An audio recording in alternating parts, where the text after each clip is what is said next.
To set up a Venmo transfer, start by opening the Venmo app on your mobile device and logging into your account. If you do not have an account, you will need to create one by providing some basic information such as your name, email address, and phone number. Once you are logged in, navigate to the payment screen by clicking on the Payment tab, usually represented by a $sign.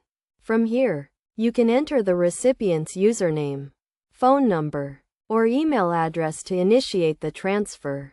You can also select the recipient from your Venmo friends list or your phone's contact list. Next, enter the amount you want to transfer, and add a note to the payment if you want to provide context for the transaction. This note can be a description of the payment or a personal message to the recipient. After entering the payment details, review the transaction to ensure everything is correct, including the recipient's information and the amount. If everything looks good, click the Pay button to complete the transaction. It is essential to note that Venmo offers different transfer options, including instant transfer and standard transfer.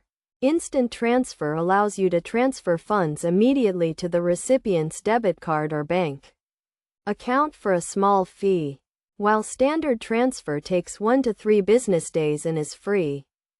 To set up an instant transfer, go to the Settings menu, select Payment Methods, and add a debit card or bank account to your Venmo account.